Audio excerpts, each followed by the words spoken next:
The fall of the Assad regime in Syria would undoubtedly usher in a new phase in the Middle East. For over a decade, the Assad government has been a critical node in the region's complex geopolitical web. Its close alignment with Iran and non-state actors like Hezbollah has helped shape the balance of power in the Levant and beyond. A post-Assad Syria would have significant ramifications not only for Syrians but also for regional stability and the dynamics of power, particularly as it pertains to Iran. In the wake of such a transformation, the question, who is next, looms large, with attention naturally pivoting to Tehran and its regional ambitions. The escape of Bashar al-Assad could lead Syria into one of several trajectories. On one hand, it might stabilize under a broad-based transitional government that could rebuild the state, reconcile its fractured communities, and reintegrate into the international system. On the other hand, the power vacuum left by Assad's fall could exacerbate fragmentation, entrenching the divisions that have plagued the country since the onset of the civil war in 2011. A fragmented Syria would likely see competing zones of control among various actors, including Sunni Arab factions, Kurdish groups, and remnants of Assad loyalists. Such a scenario could turn Syria into a patchwork of semi-autonomous regions similar to Iraq, but potentially more unstable. This would weaken the central state's ability to serve as a partner or adversary to external actors and create opportunities for foreign powers to expand their influence. Conversely, a unified Syria rebuilt under international guidance could present a different set of challenges and opportunities. The political realignment required for such a transformation would likely marginalize Iran's influence, as any new government would seek legitimacy from a broad coalition of domestic and international players. A Syria that distances itself from Tehran would represent a significant strategic loss for Iran, disrupting its regional network and its ability to project power into the Eastern Mediterranean. Iran's involvement in Syria has been deeply rooted in its broader regional strategy. For Tehran, Syria represents a crucial ally in the axis of resistance, providing a conduit to Hezbollah in Lebanon and a frontline against Israeli and Western influence in the region.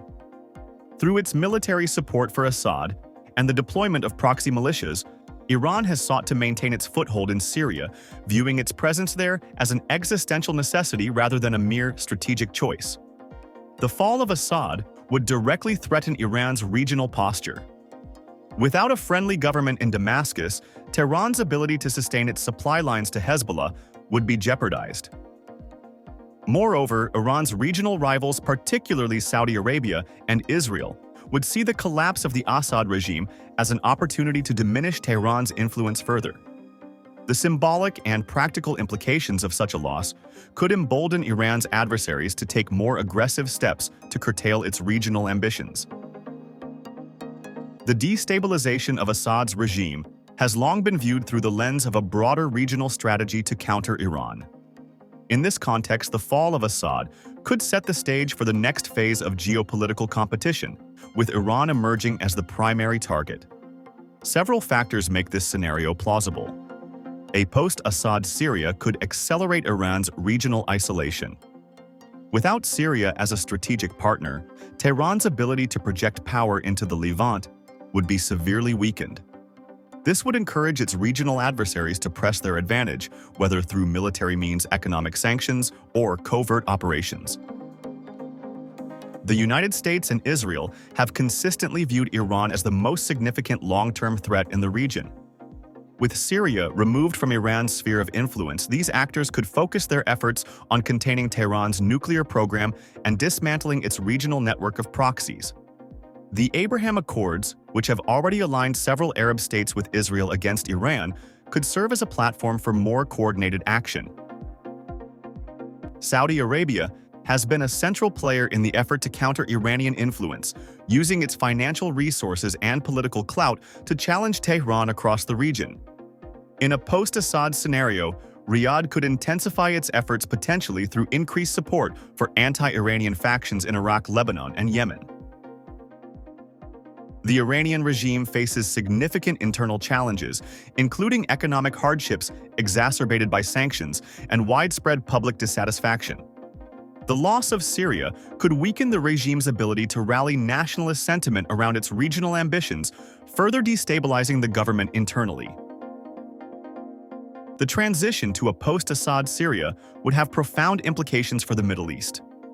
For Turkey, a post-Assad Syria could ease tensions with Western allies and reduce the refugee burden, but might also embolden Kurdish aspirations, complicating Ankara's domestic and regional policies.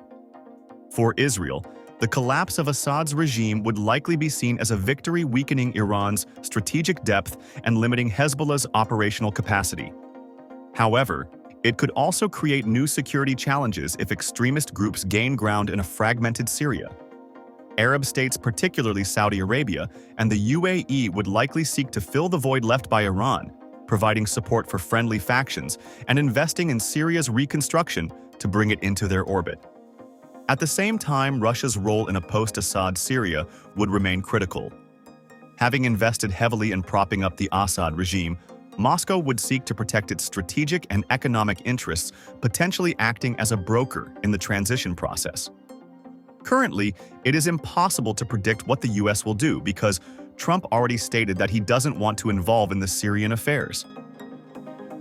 His approach to Syria and the region reflected his America First policy, emphasizing reduced American involvement in foreign conflicts while maintaining a strong stance against perceived adversaries. Trump also advocated for withdrawing American troops from Syria, particularly in areas where ISIS had been largely defeated, framing it as an end to endless wars.